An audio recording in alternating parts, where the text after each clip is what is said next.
फ़कीर को अख्तर शुमार कहते हैं। मेरा असल नाम तो कोई लोग बहुत कम जानते होंगे, आज़म है। मैं एक फ़ौजी घराने में पैदा हुआ। मेरा ताल्लुक़ बुनियादी तौर पर पोठवार के इलाके से है, लेकिन वालिद साहब आर्मी में रहते थे, चौथी जमात का तालिब इल्म था।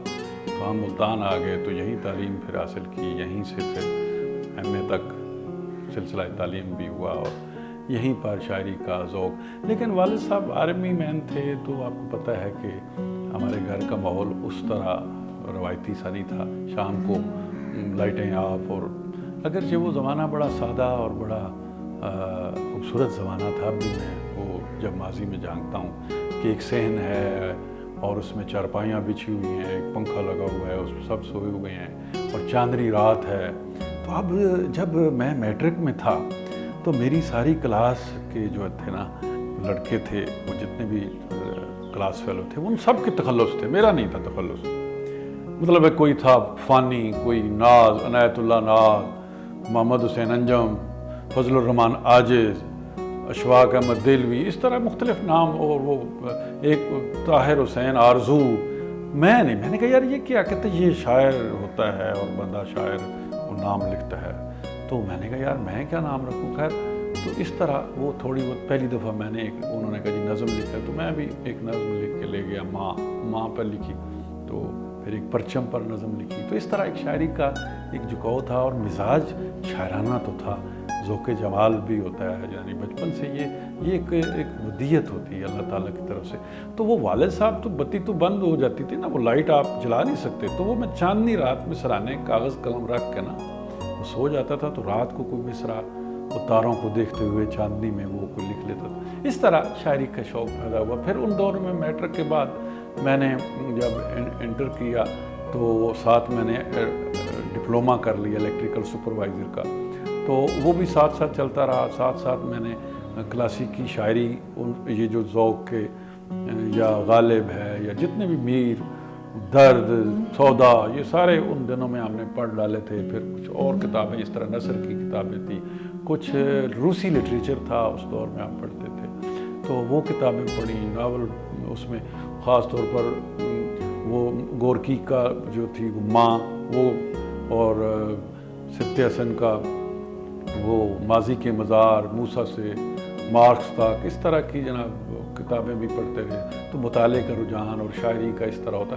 लेकिन बुनियादी तौर पर मैंने 80 की दहाई से जो है बाकायदा तौर पर शायरी या मुशायरों में आना जाना शुरू किया। मेरे एक दोस्त होते थे अथर नासिक, मैं वो गज़ल एक लिख कर तो ले गया, और वो अथर नासिक जो थे वो मेरे पहले अदबी दोस्त इस हवाले से बने कि वो एक अखबार का अदबी सफ़ा करते थे। तो मुझे शौक़ हुआ कि मेरी गज़ल क्यों, मेरी भी छपनी चाहिए वहाँ। तो उन्होंने मुझे बताया भाई पहले किसी उस्ताद से इस्लाह लेनी पड़ती है। मैंने कहा यार वो मैं तो ख़ुद उस्ताद हूँ, मेरे तो 5-7 शागिर्द भी हैं, तो यानी हम पहले ही से उस्ताद थे। खैर वो बेदल साहब से फिर रब्ता हुआ, तो इस तरीके से हमने बाकायदा शायरी सीखी और उसमें ग्रामर और उसमें उरूज़ और ये कोशिश की। मैं समझता हूँ कि मैं सबसे अपने उस्ताद का कमज़ोर शागिर्द था, लेकिन मेरे मालिक अल्लाह जी का ख़ास करम है कि मैं उन दिनों पंजाबी में भी सराइकी में भी शायरी करता था, और उस्ताद को जब कभी ज़रूरत होती थी ना कोई ऐसे शेर शायरी की, जैसे वो क्योंकि शेरे भी लिखते थे, वो हर किस्म की डिमांड पे भी शायरी करते थे, तो सियासी जलसों के लिए पंजाबी सराइकी में वहाँ, तो उस्ताद तो उर्दू के शायर थे, तो मैं उनकी ये डिमांड भी मैं पूरी करता था। वो लेकर फिर मुशायरों में हमें वो ले जाते थे। फिर मैं ये डिप्लोमे के बाद मुख्तलिफ़ छोटी मोटी मुलाज़मतें भी की, करते करते मैं लाहौर आ गया। और लाहौर मैंने कहा जी गीत शीत लिखेंगे, वहाँ नगमा नगारी करेंगे, तो यहाँ तो हमें किसी ने अंदर दाखिल ही नहीं होने दिया जनाब। स्टूडियो में पता नहीं किस तरीके से खैर आना जाना शुरू हुआ। ये रश्मी चौक में हम रहते थे, दिन भर बस वो हमारे पास ना रहने की जगह होती थी, एक कमरा मैंने लिया हुआ था, ना से कहीं अलग रहता था।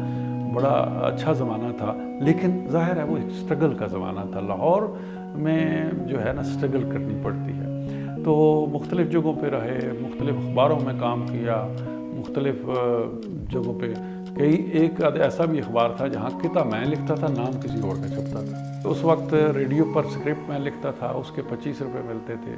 इस तरह गीत जो था उसके 150 रुपये मिलते थे। तो उन दिनों में इस तरह एक स्ट्रगल लाइफ की। तो साथ ही मैंने वो फिल्मी बहुत शौक़ भी था। वहाँ जब पहुँचे तो पता चला कि ये तो हम सुना देते हैं लोगों को गीत, और वो लोग ले के जनाब आगे से धुन बनवा के तो अपना नाम इस्तेमाल कर देते हैं। फिर मेरे दोस्त अतर नासिक भी आ गया, तो बाद में वो लेक्चरर हो गया था पत्तोकी से, फिर वो लाहौर आ गया। तो यहाँ पर जनाब उसने मेरे गीत सारे एक जगह छाप दिए ताकि चोरी होने से बचे। अब भी वो गीत हैं बहुत से, हमने उस दौर में ऐसे गीत लिखे जो फिल्मी ट्रेंड था, बड़ा अगरचे वो सतही सी शायरी होती है, बाज़ औक़ात ऐसे ऐसे लफ्ज़ होते हैं, तो मैंने उस दौर में लिखे। मैंने ये वाक़यात लिखे भी हैं मुख्तलिफ, आजकल अलहमरा में मेरी वो किस्तें भी छप रही हैं। वारिस लुधियानवी से मैं कैसे मिला, किस तरह मैंने उन्हें अपना गीत सुनाया, ये अभी हाल ही में उनसे छपा हुआ। तो वो मैं स्टूडियो जाता था तो वो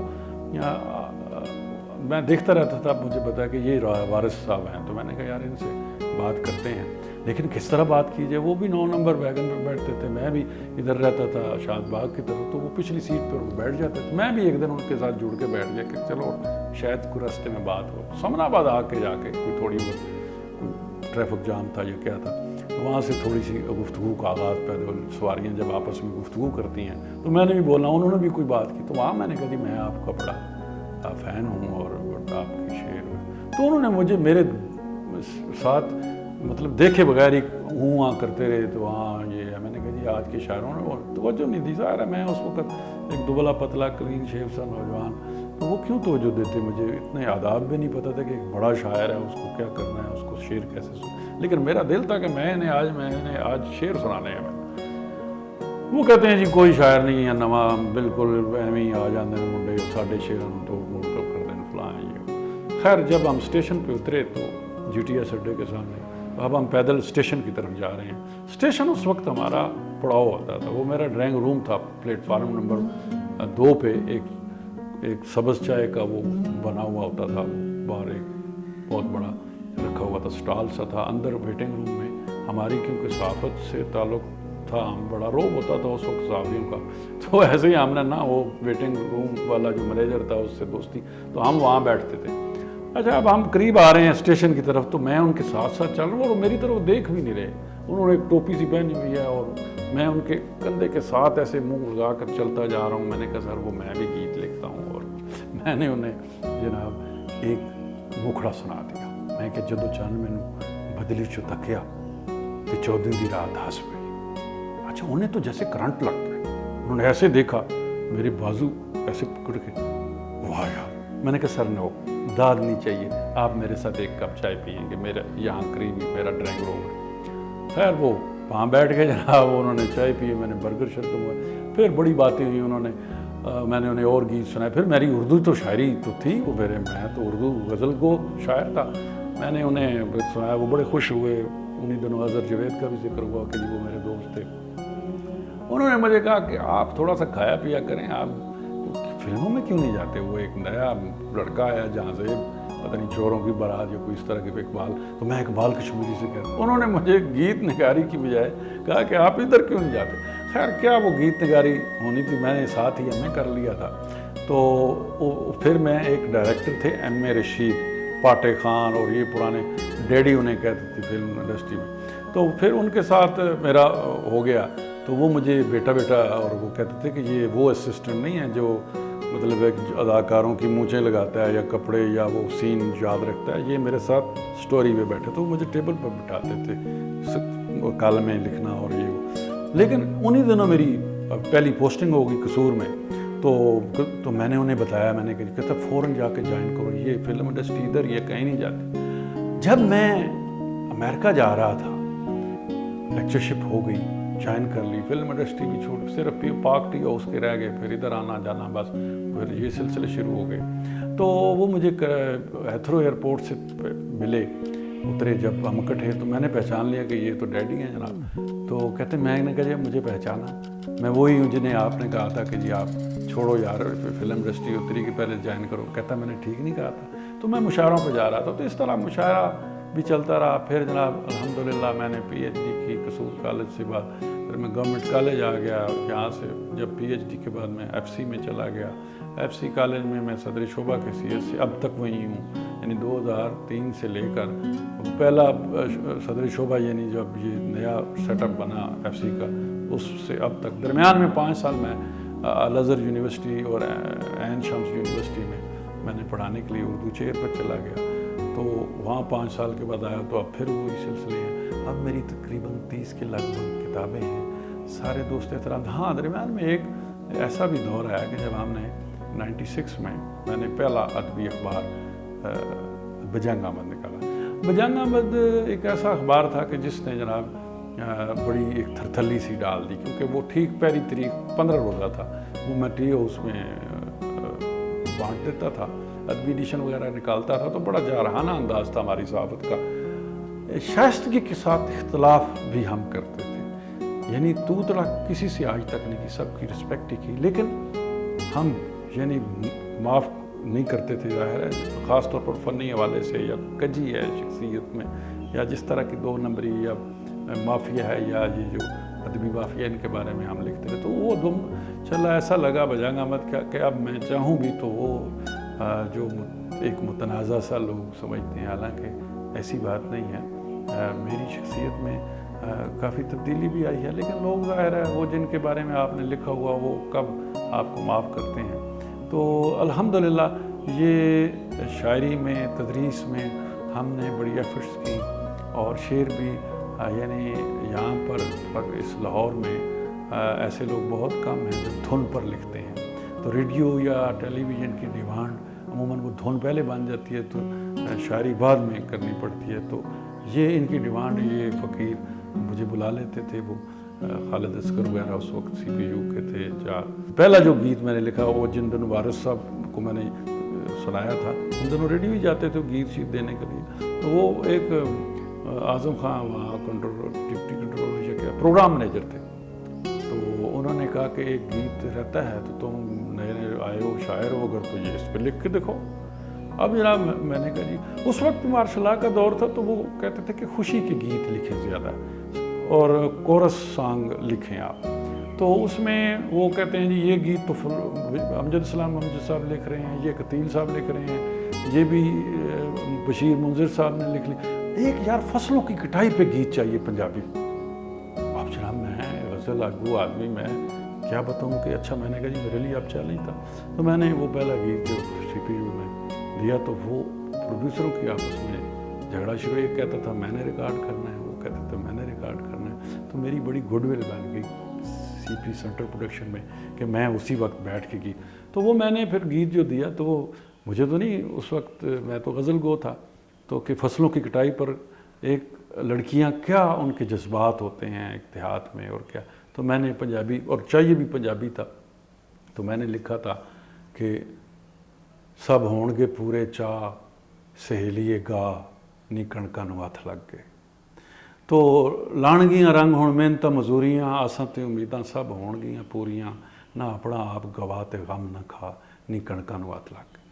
تو اور وہ چاند والا گیت بھی میں نے سنایا، جدو چاند میں نے بدلی چتکیا تو 14ویں دی رات ہنس پئی پلا مکھڑے تو جد، تو پر اس طریقے سے وہ سی پی وہ سینٹرل پروڈکشن کا زمانہ، تو ریڈیو، تو یہ سارے سلسلے پھر آہستہ آہستہ چلتے رہے، تو وہ پھر جب بھی انہیں ضرورت پڑتی تھی، جیسے قرض اتارو سکیم کا آیا تو اس پہ گیت چاہیے تھا، اس طرح وہ مجھے بلا کے، وہ خالد کہتے تھے کہ یار ہاف سیٹ چائے بھیج دو تو یہ ابھی لکھ کے دے گا، ظاہر ہے شاعر بڑے ہاتھ آنا مشکل تھے، کون ادھر جاتا، تو میں چلا جاتا تھا، تو وہ مجھ سے اسی وقت لکھوا کے تو ریکارڈ کر لیتے، تو اس طریقے سے یہ گیت نگاری کا سلسلہ۔ کتابیں بھی، میری پہلی کتاب ملتان ہی سے چھپی تھی، جاپانی شاعری ہائیکو پر مشتمل تھی، روشنی کے پھول، تو وہ 84 میں چھپی، پھر لاہور آ کر میری 89 میں پہلا مجموعہ کسی کی آنکھ ہوئے عام، پھر 2 سال بعد یہ آغاز محبت ہے، پھر جیون تیرے نام، ہمیں تیری تمنا، تو اس طریقے 7-8 شعری مجموعے جب تو میرے کلیات شائع ہو گئے ہیں سارے، اختر شماریہ کے نام سے کراچی سے شائع ہوئے ہیں۔ پھر میں نثر کی طرف بھی آیا، پھر تو ظاہر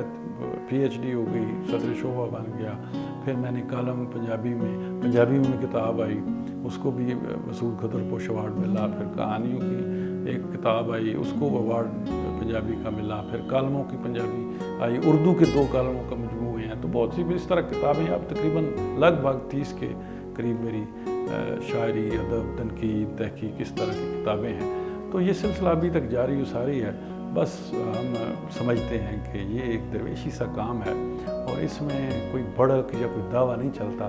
میں یہ سمجھتا ہوں کہ ہم نے ایک نظریہ جو ہے نا وہ ناصر کاظمی کہا کرتے تھے کہ جس شعر کو سن کر آپ کو کسی اور کا شعر یاد آ جائے تو داد ادھر چلی جائے گی۔ تو ہم کوشش کرتے ہیں کہ شعر اپنا کہا جائے، لیکن ہمارے ارد گرد جو لوگ ہیں بہت سے، ہمارے احباب میں سے بھی کچھ ہوں گے، لیکن کچھ ایسی خاص لوگ ہیں جو دوسروں کو شعر سامنے رکھ کر غزل کہتے ہیں۔ وہ خیال پر، یعنی درخت کسی کا اس پہ اوپر اپنی قلم لگا دیتے ہیں، قلم نہیں تو وہ درخت کسی کی ہے اور یہ اپنا اوپر کمپل سے لگا کے اپنا بنا لیتے ہیں۔ اس طرح کے ہمارے شعروں کے لوگوں نے ریڑے مار کے ادھر ادھر کے کر کے نقصان پہنچانے کی کوشش کی، لیکن ظاہر ہے اب ہم روک تو نہیں سکتے، اس لیے فیس بک میں نے کبھی کوئی تازہ شعر کبھی کہہ کے نہیں لگایا، ہمیشہ چھپا ہوا پرنٹڈ اور کتابوں میں شامل، لیکن لوگ کتابوں سے بھی لے لیتے ہیں، اب آپ کیا کریں گے۔ تو یہ شاعری کا سفر ابھی تک جاری ساری۔ اب میری طبیعت تھوڑی سی اور طرف چلی گئی ہے، میں ایک جو کالم وغیرہ لکھتا ہوں وہ خاص طور پر صوفیانہ انداز ہے۔ صوفی بننا تو بہت مشکل بات ہے، ہم تو ان کی خاک پہ پا کے بھی برابر نہیں ہیں، لیکن یہ ہے کہ میں سمجھتا ہوں کہ انسان کون ہے، کہاں سے آیا ہے، کہاں جا رہا ہے، ان سوالات پر بھی غور کرنا چاہیے۔ یہ کھانا پینا، یہ عیش آرام، یہ زندگی، یہ دنیا، یہ یہیں رہ جانی ہے، بدے کا پتہ ہی نہیں چلتا ہے، یہ پانی کا بلبل ہے۔ تو ہمیں اپنے فرائض اس طریقے سے بھی ادا کرنے چاہیے، یہ صرف شہرت، یہ دولت، یہ عیش آرام یہی زندگی نہیں ہے۔ تو بس وہ ایک سلسلہ جاری ہے۔ ابھی میری کتاب جی بسم اللہ کا دوسرا ایڈیشن آ رہا ہے، بالکل اس میں سارے کالم اسی طرح بابوں پہ ہیں اور متصوفانہ ایک خوشبو لیے ہوئے ہیں۔ اس طریقے میری ابھی ایک کتاب بابا جی پہ آئی تھی، عشق درویش، اس کو بھی بڑی پسندیدگی سے دیکھا جا رہا ہے۔ تو بس یہ سلسلہ اس طرح چلتا رہتا ہے۔ پھر وہی کہوں گا کہ یہ ایک درویشی کام ہے، اس میں کوئی نعرہ نہیں ہے، کوئی بڑک نہیں ہے، کوئی دعویٰ نہیں ہے۔ اگر کسی کا ایک شعر بھی کچھ، میں کہتا ہوں ایک مصرع بھی رہ جاتا ہے تو وہ بھی کافی ہے۔ میں 2-3 شعر سنا دیتا ہوں جناب آپ کو۔ زیر کائی جو گزرتی ہے کمل ہونے تک، زیر کائی جو گزرتی ہے کمل ہونے تک، میں اسی کرب میں رہتا ہوں غزل ہونے تک۔ آخری دید سے یہ ہجر مکمل ہوگا، آخری دید سے یہ ہجر مکمل ہوگا، زہر بھی زہر نہیں خون میں حل ہونے تک۔ اس کے آنے کی خبر 1 مہینے تک ہے، اور ادھر سانس بھی اٹکی ہوئی سینے تک ہے۔